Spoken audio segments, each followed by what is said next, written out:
front. So the animal gets an opportunity to see everybody. She definitely prefers it that way. So if you're just joining us, welcome, welcome, welcome. Please continue all the way inside, all the way around. That's great, thank you guys so much. All right. Well, looks like we got pretty much everyone inside, so we'll go ahead and, oh, no, we got a couple more sneaking in. We'll go ahead and get started. Hi there, guys. I'm Dr.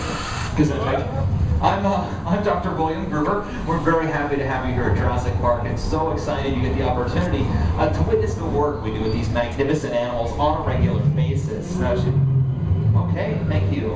I know. That was a fun introduction. Now I'll do mine. Ladies and gentlemen, let me introduce you to... Thank you. Let me introduce you to Sarah. Now, Sarah is one of the most personable dinosaurs we have here on the island. She's a personal favorite of Mr. John Hammond. Now, Sarah is a Triceratops horridus, which roughly translates into, I know, a horrible three-horned face. However, just a little bit of time around this magnificent animal, you'll find there is nothing horrible about her. She really is quite gentle and actually a huge sweetheart, so no need to worry. Now, Sarah is in today for her annual examination. Now, most of the data we gather on our trikes, we do so when they're in their natural habitat. In this case, on the herbivore plain. However, there's still so much we can learn by bringing them into a paddock such as this for one-on-one observations, as well as taking any samples we may need. Case in point, that sneeze from earlier. It seems that Sarah here has developed some seasonal allergies, so we're working rather diligently to try and get her some relief. So, okay. And we're probably going to do so in the form of lysine. Now, lysine is a basic amino acid our bodies produce. It plays a pivotal role in maintaining our health. You know, recovering from illnesses, injuries, rebuilding muscle fibers, etc. So that's why we may think it may help her and feel better. Now, we actually anticipated the onset of these allergies because 65 million years ago, the flora was drastically different on our planet. Now, I want everyone to take a moment and just picture the planet Earth. Now picture the planet Earth with absolutely no grass on it. That's kind of a strange thing to think about, but back in the late Cretaceous and earlier, grasses had not developed yet. So we actually think she's reacting negatively to the grass pollens in the air. So, I know. Well, the very first thing I need to collect from her is a sinus culture. So, sweetheart, whenever you're ready, I do need you to sneeze on my stick here. It shouldn't take too long to get on the cot. She has been sneezing all morning. Wait a minute, is she? Okay, yeah, she's... No, I can't.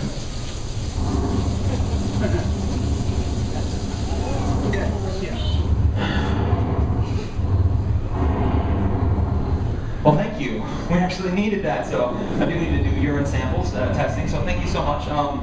Tony, it's your turn to collect the urine today, so... I know. Now, a lot of the different animals we have...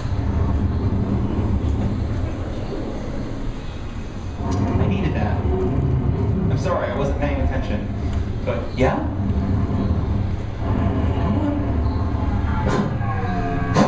Okay, well, anyway. Sarah, that's disgusting and very unladylike. Actually, that would happen to you a lot as well if you had her diet. Now, she eats upwards of 300 pounds per day of very fibrous plant material, such as this, ferns, cycad leaves, etc. And of course, what goes in must inevitably come out.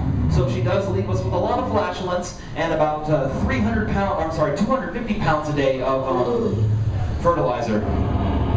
So it's very... No, I can't move that fast. I can imagine I can know this. Okay. I won't leave again, I promise. I'm staying right here, just completely paying attention to you. Well, before she decides to start burping or whatever she has in store for you guys next, I want to go ahead and talk about her senses. Now, normally her sense of smell, I'll start there since she's been sneezing, is absolutely spectacular. Got it. You'll hold on to that for me, and you'll hold on to that for me. Thank you. That's a free souvenir from me to you. That's a something free you'll ever get from a theme park. So it's That's true. As I was saying, normally her sense of smell would be very acute. Now, the Triceratops has a sense of smell that's about 3 times greater than that of the bloodhound. And a bloodhound has a sense of smell about 700 times greater than her own. For those of you on the sides, if you look just below her frill on the side of her face, you'll see a small opening. Now, that is her ear canal. And what that big frill kind of does is it works a lot like our outer ear. It collects and funnels the sound downward into her ear so she hears exceptionally well in whatever direction she's facing.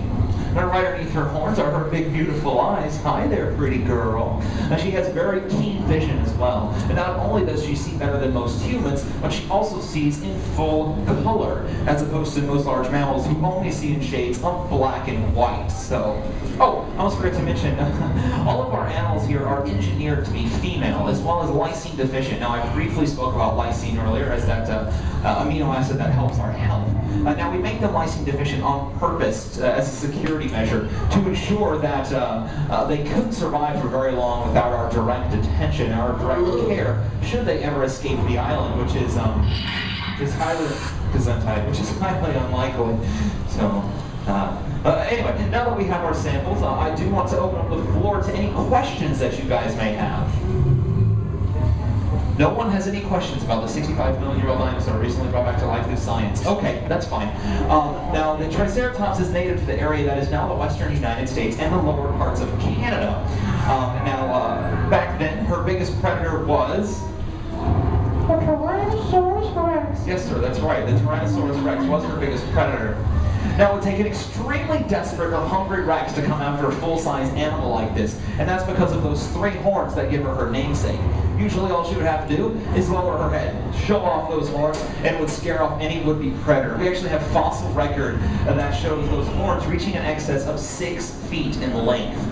So that would cause some very major ouchies for any large predator. So, since there are no more questions, I do want to get back to my examination so we can get her feeling better. So on behalf of Mr. John Hammond, Engine Technologies, thank you so much for visiting with us. If you do have any questions or if you'd like to stay behind and take photos, you are more than welcome to do so. If not, you'll kindly follow our game more down the double doors and have a Jurassic-tastic day. About that, our marketing guys make us stay in.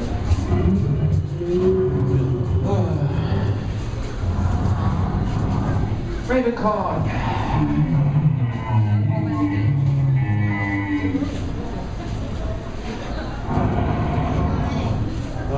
This way.